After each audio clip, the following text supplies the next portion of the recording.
Hey guys, what is going on? It is RC Knockout and I am back with another video. Now if you are new to my channel, my name is Nolan. In today's video I have got another upgrade for the Traxxas Slash two-wheel drive, aka Cheapest Traxxas Slash Project. Now it's been quite a while since I did an upgrade for the Cheapest Traxxas Slash Project, so I'm excited. And this is something I've talked about in previous videos.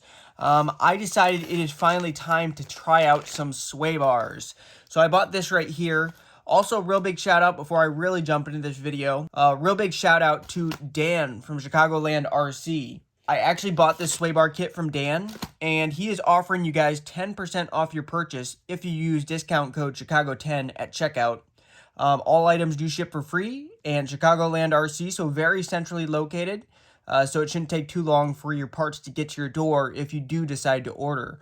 If you're wondering some of the brands he carries the Team Corrali vehicles, HPI Racing ready-to-run cars. He carries a lot of upgrade brands, MIP, Hot Racing, Savox, Power HD servos, RPM, Vant Battery, Gens Ace. So if you're interested in any of these brands, guys, I highly recommend you go check out Chicagoland RC. I'll leave it linked down below. And if you do buy anything from there, let Dan know that RC Knockout sent you.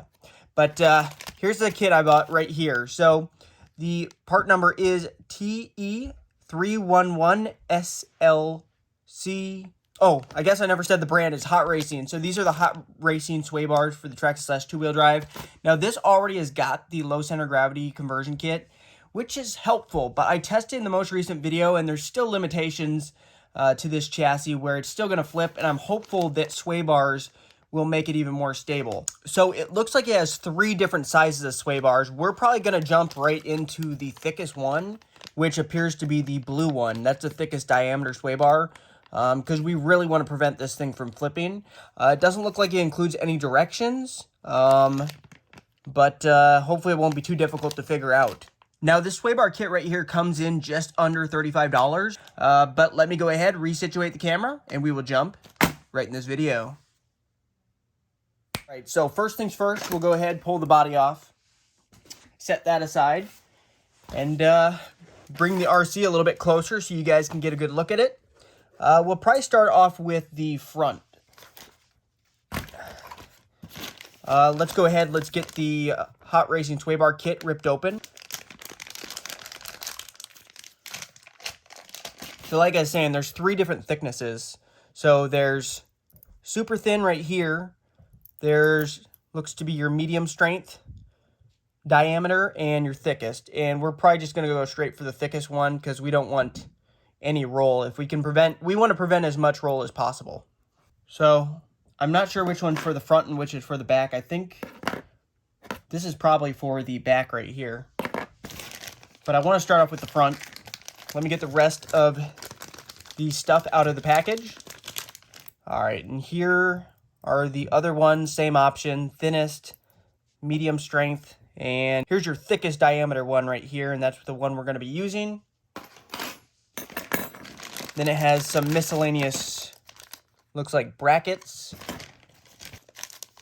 and looks like washers, some screws, and here are the links themselves.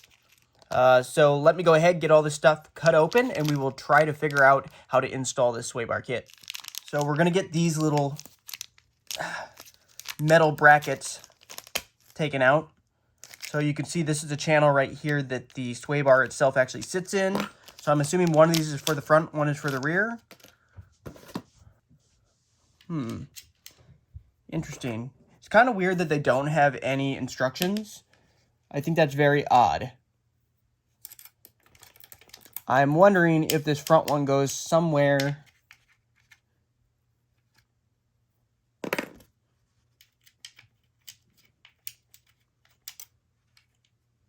I thought I'd be able to figure it out right off the bat, but I'm looking at these pieces. Let me do a little bit of research off camera, and I'll be right back with you guys. I want to make sure I get it installed right the first time. I am back. I had to refer to another video because it actually is a little more complicated than you'd think. So I determined that we have to undo the 2 screws, one right here and one right here, and it looks like sandwich the one sway bar piece, which I believe is this one, in between here, and then the sway bar goes on top, and then the links go, the links actually go through where the shock goes. So we put these longer screws on and then the spacer, and that's how we make it fit. So first, let's start off. Let's go remove these two and a half. Are those 2.5 or 2s? I think these are 2.5 millimeters right here and here. So we can squeeze this bracket right there in between. By the way, this MIP tool set I also bought from Chicagoland RC. I'll leave that link down below. It includes a 1.5 mil, a 2 millimeter, and a 2.5. Occasionally you'll need 1 mils, and occasionally you'll need 3s, but for the most part, 1.5, 2, and 2.5 will basically get you covered. So 2.5 mil, go ahead, undo those screws in the front. Got one.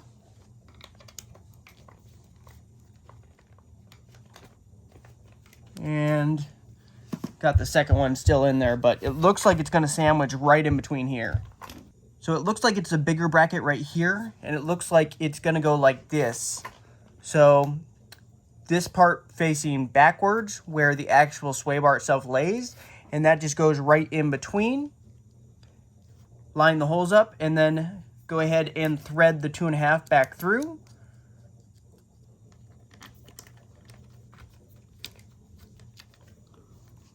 There, got one of them lined up. Turn the RC so you can see a little bit better what I'm doing. Get the other one started. I think that one's going in as well.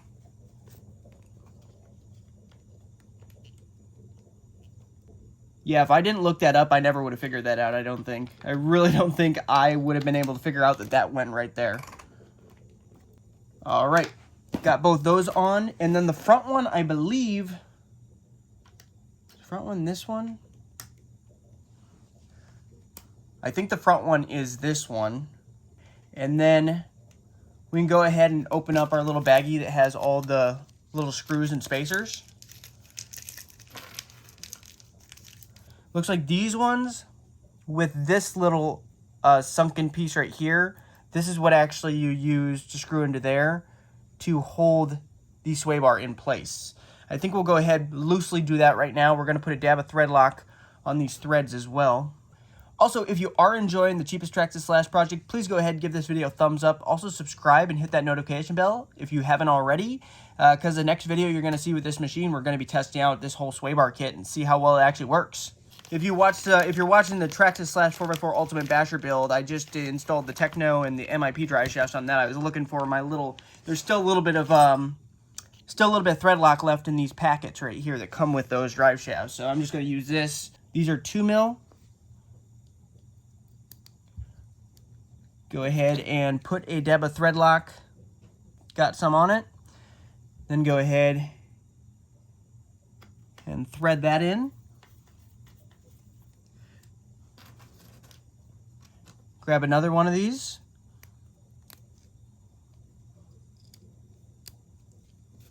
Get a dab of thread lock on the threads, like such, and thread it in over here. All right, so then what it looks like is, I gotta get these links out. All right, and it looks like all of these are the same, I believe. Yeah, all these are the same. So we'll grab 2 of them, and this right here is gonna be the side that actually slides through. Looks like slides through. Does it slide through? Yep, like that. And then it comes with some little grub screws that you're gonna screw in. There's a hole right there. Hard to see. We'll thread that into there, and that's how you tighten it. But it looks like it's gonna actually connect where the hole for your shock goes through. So we're gonna actually use these much longer screws right here, and we're gonna screw these through, and then take this screw out, and this is gonna screw right through into the shock.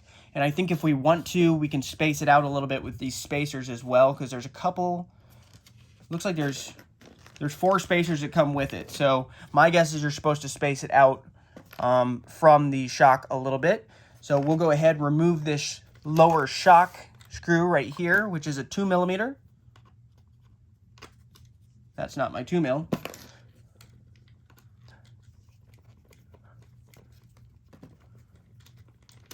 All right, got that out. And then grab one of these much longer screws that are included. It's quite a bit longer. Go ahead, feed that through. And then we're going to grab one of these spacers, which all appear to be the exact same thickness.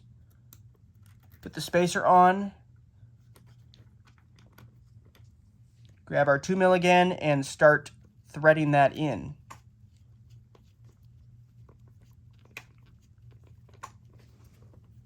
Let me know if you guys have run this kit, and let me know how it works. I'm not sure whether I was supposed to go straight for the thickest one or not, but since the goal is to keep this thing from rolling, it makes sense to use the thickest one. All right, that is on like that. And then my guess is you're going to want this as flat as possible. So you're just going to want this sway bar to just stay flat. So probably right about there-ish. That is going to be a 1.5 millimeter grub screw. We'll use a dab of thread lock on the grub screw. So probably get that as close to flat as possible. We don't want the sway bar itself, the sway bar link, touching the shock or the shock spring. So I'm saying right about there looks good. I'll do the other side off camera, and then I will resume video once we start on the back. Front sway bar is finished. Went together fairly easy. Really wasn't too bad of an install, and as you can see, I might have to do a little bit of fine tuning when I actually go to start running this thing, but that looks like that's gonna work pretty well. So now it is time to move to the back. Moving on to the back, it looks like the back is actually going to mount, looks like right about like this. There's 2 holes right here in your shock tower. One right here. And there's another one on this side. Looks like it's gonna mount right there. And you're just gonna use these screws right here. So there's 2 screws, sunken head ones, this size. And then you're going to go ahead and use these little washers, whatever you want to call these sunken washers. 2 of those. And then these are going to screw directly into the chassis. This is also going to be what actually pins the sway bar itself in place. And let me grab the other sway bar. So here's a sway bar we're going to be using for the back. We're going to go with the blue on front and back. So I'm actually going to unplug my motor wires so you guys can see a little bit better, because I feel like they're in the way. Now you can see 1 hole there, 1 hole there. And I'm thinking it probably goes downward. And that is a 2 millimeter. So grab our 2 mil and we'll just get it started for now.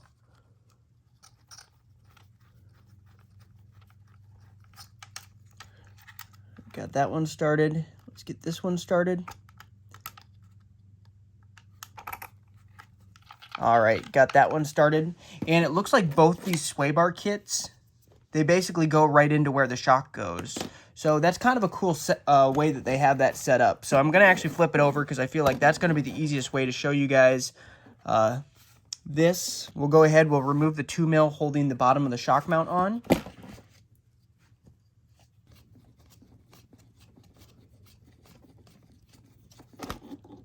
All right, got that out. Yeah, these are the same size screw as the one that I'm taking out. But then we can go ahead and attach this, which we will do like this.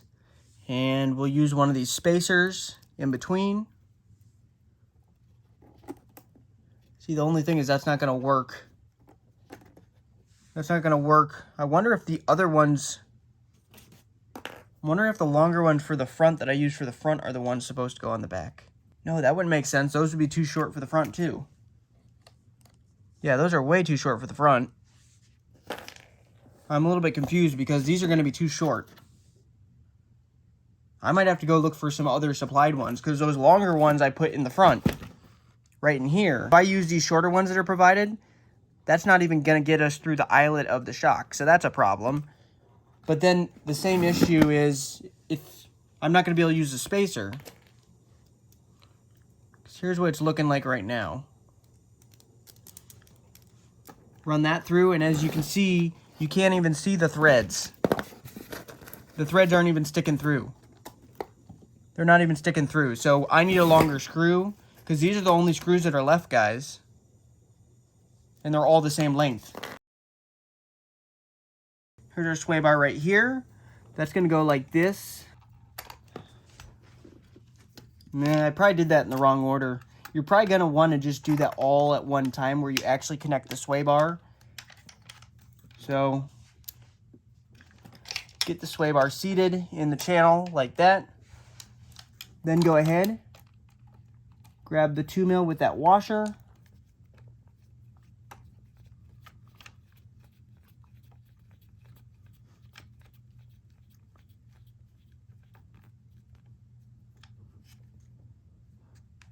There, got one.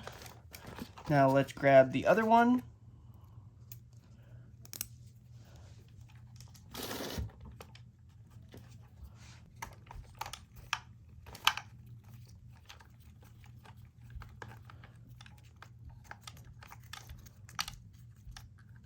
All right, that's a little tricky, but we got it in. I am back. I found a few different screws that should work. This one has a slight bend in it, but it should work. But these both look to be about the same length. So these look to be long enough. I'm just trying to figure out, did I do it wrong? Or did they not package the right screws? Because there's no way, especially if I'm supposed to use the spacers, which I think you kind of have to if you want to space it out from the spring and from the shock pedestal. If you're going to use the spacers, I needed those long ones to go through the front. And if I'm going to do the exact same setup through the shock, which is what I saw online when I looked it up, I'm going to have to get a longer screw as well. So we'll go ahead, take this 2mm out.